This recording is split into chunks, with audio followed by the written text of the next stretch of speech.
ఏదైతే మీ చెయ్యి విరిగిన ఘటన ప్రసార మాధ్యమాల ద్వారా మీడియా ప్రసారం చేసింది, ఆ తెల్లారి బహుశా మీరు సర్జరీలోనో ఏమో ఉన్నట్టున్నారు. ఆ తెల్లారి ట్రోలింగ్ కూడా చేశారు కదా, దానికి సంబంధించి సాయిరామ్ అని చెప్పి ట్రోలింగ్స్ అన్నీ కూడా చేశారు. అది కొంతవరకు మీరు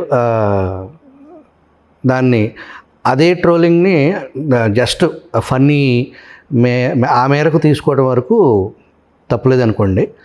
దాన్ని మీరు కూడా కోట్ చేశారు, మీరు దాన్ని అడ్రస్ చేస్తూ సాయిరామ్ అని అన్నారు. మీ పడిన వీడియోని పెట్టి అది ఓకే. మీ కస్టోడియల్ టార్చర్లో సస్పెన్షన్కి గురయ్యి ప్రస్తుతం తన సర్వీస్ కాలం మొత్తం సస్పెన్షన్లో ఉన్నటువంటి సీనియర్ ఐపీఎస్ అధికారి ఏడీజే స్థాయి సునీల్ కుమార్, అది మీకు సంబంధించిన ఫ్రాక్చర్కి సంబంధించిన ఎక్స్రే కాదు అది, కానీ దాన్ని పెట్టి ఆ వార్తను పెట్టి వ్యంగ్యంగా ఇట్లా పడితేనే ఇరిగితే నేను నిజంగా కొడితే పోలీసులు ఇంకా ఎలా ఇరిగాయి అని ఇలాంటి వ్యంగ్యం జోడించి విచారణ ఎదుర్కొంటున్న అధికారి అలా వ్యంగ్యం జోడించటాన్ని మీరు ఎలా చూస్తారు రాజు గారు? దానికి తెలుగులో చక్కటి పదం ఉంది, మద్దం అంటారు. అది అణువున పేరుకుపోయి ఉంది ఆ వ్యక్తికి. అంటే మీరు ప్రభుత్వంలో రాజ్యాంగబద్ధమైన పదవిలో ఉన్నారు, మీ ప్రభుత్వం అధికారంలో ఉంది. ఒక వ్యక్తి అధికారి అయినా కాకపోయినా ఒక కేసులో విచారణ ఎదుర్కొంటున్న వ్యక్తి పర్టికులర్గా ఆ కేసుతో మీకు జరిగిన ఒక యాక్సిడెంట్ని అతను నేను అబ్జర్వ్ చేశాను సుభాకర్ గారు. అతను మీరు ఆ ఫేస్ ఫీలింగ్ చూస్తే తింగర నవ్వులు ఎరినవ్వులు అవుతున్నాడు. సో అతనికి తెలుసు తప్పు ఏం చేశాడు అనేది అతనికి తెలుసు.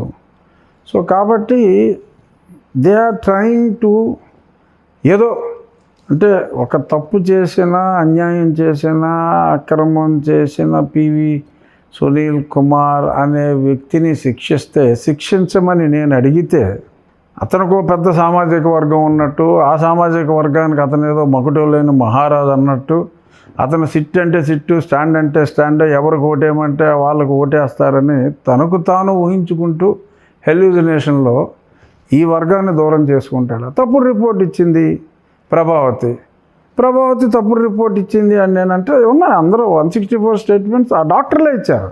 ప్రభావతి తప్పుడు స్టేట్మెంట్ ఇచ్చిందని. కాపు సోదరి ప్రభావతి. సో కాపు వర్గాన్ని దూరం చేసుకుంటారా? నా మాల వర్గాన్ని దూరం చేసుకుంటారా? సునీల్ నాయక్ మీద కేసు పెట్టి విచారించాలని చెప్పి అంటున్నారు. అంటే ఆయన గిరిజన వర్గాన్ని దూరం చేసుకుంటారా? అరే ఒక తప్పు చేసిన వాడిని శిక్షిస్తే, ఇప్పుడు కోర్టులు ఉన్నాయండి, ఎవరు తప్పు చేస్తే ఆయన శిక్షిస్తారండి కోర్టులు. అది రాజు అవ్వచ్చు, రెడ్డి అవ్వచ్చు, కమ్మ అవ్వచ్చు, ఇంకోటి అవ్వచ్చు. శిక్షిస్తే ఆ వర్గం అందరూ జ్యుడిషియరీ మీద పగబట్టేస్తారా? ఉన్నత స్థానాల్లోకి చేరుకుని ఆ స్థానంలో ఉండి కులం గురించి మాట్లాడటం అనేది అది దౌర్భాగ్యం. ఇప్పుడు అతనికి పెద్దగా మార్కులు రాలేదు, ఓకే. సో దానికి అంబేద్కర్ గారు రాజ్యాంగంలో వెసులుబాటు ఇచ్చారు. ఎందుకంటే అప్పటి వరకు మరి కుటుంబ పరంగా పెద్దగా అవకాశాలు ఉండవు కాబట్టి వారు వెలుగులోకి రావాలంటే విద్వత్తు తక్కువ ఉంటే ఉండొచ్చు కాబట్టి అందులో వారిలో కూడా మెరిట్లో వచ్చిన వాళ్ళు చాలామంది ఉన్నారు. ఇప్పుడు పివి రమేష్ వీరికి ఏదో దూరం బంధువు కూడా అవుతాడు, సార్ ఏదో బ్రదర్ ఇన్లా. ఆయనకి రిజర్వేషన్ ఉన్నప్పటికీ ఈ స్టూడ్ ఆన్ మెరిట్. ఆయనకి రిజర్వేషన్ బట్టి రాలా, ఆయనకి మెరిట్లోనే చాలా టాప్ ర్యాంక్ వచ్చింది. బట్ ఏదైనా రిజర్వేషన్ ఒకసారి వచ్చిన తర్వాత ఆఫీసర్ ఇస్ అన్ ఆఫీసర్. ఈ రాజ్యాంగబద్ధమైన హక్కు అనుకోండి, అది కాదు చర్చ. కానీ కాదు, అందులో వచ్చిన వ్యక్తి కులాన్ని రాజ్యాంగాన్ని వెసులుబాటుని వాడుకొని ఉన్నత స్థితిలో ఉండి అక్కడ కూడా మళ్ళీ ఆ కులాన్ని తీసుకురావటం అనేది అక్కడ ఆ దశలో కులరహితమైపోయిన పరిస్థితి కదా. ఆయనకి సేమ్ లెవెల్ ఫీల్డ్ చేసేసింది రాజ్యాంగం. ఆఫీసర్ అయిపోయిన తర్వాత like any other IPS officer is also an IPS officer. రాజ్యాంగం సేమ్ లెవెల్ ఫీల్డ్కి తీసుకొచ్చేసి సరి చేసేసింది.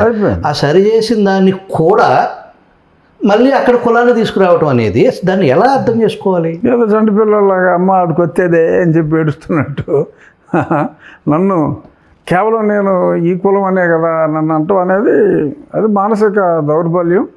అవతల వాళ్ళకి ఏదన్నా వీక్నెస్ ఉందేమో, అవతల వారికి ఓట్లు వీక్నెస్ ఏమన్నా ఉందేమో అని ఆ భావాన్ని పెంపొందించి ఎమోషనల్ బ్లాక్మెయిల్ చేయడానికి వేసే పిచ్చి టెక్నిక్స్ ఎవరికి తెలియదండి. మొన్న ఒక ఆయన ఇలాగే భీమరావు పార్టీ అని పెట్టుకుని ఆయన పోటీ చేశాడు. 451 కోట్లు, ఇఫ్ ఐఎమ్ నాట్ రాంగ్, 451 కోట్లు వచ్చినాయి. ఆయన ఎలాగే అనుకున్నాడు. జడా శ్రావణ్ కుమార్ మాజీ మ్యాజిస్ట్రేట్, మామే అంటే మాజీ మ్యాజిస్ట్రేట్, ఓకే, జడ్జి అంటారు అంత ఒకటిదే మ్యాజిస్ట్రేట్. సో మాజీ మ్యాజిస్ట్రేట్ గారు, మేము విజువల్ ఒక కథనం ప్రసారం చేసిన గత వారం సునీల్ కుమార్కి సంబంధించి ఆయన ఏదైతే సోషల్ మీడియాలో హైపర్ యాక్టివ్గా ఉంటున్నారో ఆ హైపర్ యాక్టివ్గా ఉండటం వెనక ఏదైతే ఇప్పుడు మీరు చెప్పిన కారణాలతో పాటుగా ఆయన అరెస్ట్ చేస్తారు అనే ఆందోళన ఆయన లోపల భయపడుతున్నారు అనేది నిజమేనంటారా? స్పష్టంగా ఫేస్ ఈజ్ ద ఇండెక్స్ అండి. అది ఆ టెన్షన్ అనేది కనపడుతుంది. అది లేనిపోయింది వెకిలిగా నవ్వటం, అదే ఆయన తాగుతారు మంచినీరు తాగుతారండి, తాగుతారైనా మాట్లాడు మంచినీరు అని ఇలాగా వెకిలి ఎక్స్ప్రెషన్స్. సో అతను భయపడుతున్నాడు ఎనీ మూమెంట్, ఎందుకంటే ఆయన తప్పు చేశాడన్న సంగతి ఆయనకు తెలుసు కదా. సో కాబట్టి ఆయన డెఫినెట్గా భయపడతాడు న్యాచురల్గా. ఎంత ఎమోషన్ని దాచుకోవాలనుకున్నా లోపల కమోషన్ని దాచుకోలేక కొంచెం వెకిలి ఎమోషన్ రూపంలో బయటకు వస్తుంది. సో దానికి కులాన్ని అడ్డు పెట్టుకోవటం, ఈ కులం దూరం అయిపోతుంది అన్నట్టుగా మాట్లాడటం అనేది నమ్మి వెరివేదవాళ్ళు అయితే డెఫినెట్గా ఎవరు లేరు. ఏదైతే సునీల్ కుమార్ నేను అసలు రాజుగారు అరెస్ట్ ఇదే కాదు, ఇంకొన్ని కథనాలు కూడా అతను చాలామందితో మాట్లాడి ఇదిగో నా ఇంటర్వ్యూ తీసుకోండి, I will pay you something అని కూడా ఎవరెవరిని అడిగారో కూడా నాకు తెలుసు. చాలామందిని అడిగాడు. కొంతమంది మేము అలా డబ్బులు తీసుకుని ఇంటర్వ్యూలు చేయము, కాకపోతే okay as an suspended IPS officer we will give an opportunity to went out your feelings అని కొద్దిమంది పాడ్కాస్ట్లు అవి చేశారు. అందులో ఆయన ఎక్స్ప్రెస్ చేసుకున్నాడు. కాకపోతే వీళ్ళు ఏంటంటే కొన్ని పెయిడ్ ఛానల్స్లో రఘురామకృష్ణరాజు వలన కొన్ని వర్గాలు అసలు తెలుగుదేశం పార్టీకే దూరం అయిపోతాయన్నట్టుగా పిచ్చిగా కథనాలు ప్రసారము చేసుకునే ప్రయత్నం చేశాడు తను.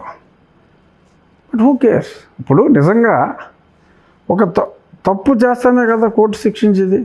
రఘురామకృష్ణరాజు కంప్లైంట్ ఇచ్చినంత మాత్రాన పివి సునీల్ కుమార్ అన్నతను సచ్చీలుడు, అసలు అతను రామరామ, అసలు అతను నా మీద ఎటువంటి దాడి జరగలేదు, నా కాళ్ళు నేనే కొట్టేసుకున్నాను, నా ఏళ్ళు నేనే ఎరగొట్టేసుకున్నాను, పోలీసుడు కర్ర తీసుకుని నేనే కొట్టేసుకున్నాను అన్నట్టుగా అతను ఎన్ని మాట్లాడినా అది నిజమైతేనే కదా అతన్ని డెఫినెట్గా కోర్టు శిక్షించేది. ఇంకా శిక్ష పడలేదు అతనికి. ఆ పడని శిక్ష పడినట్టుగా అసలు అతను నన్ను కొట్టాడు అంటమే అదో నేరం అన్నట్టుగా. సో నేను తెలుగుదేశం పార్టీలో ఉన్నాను కనుక అతను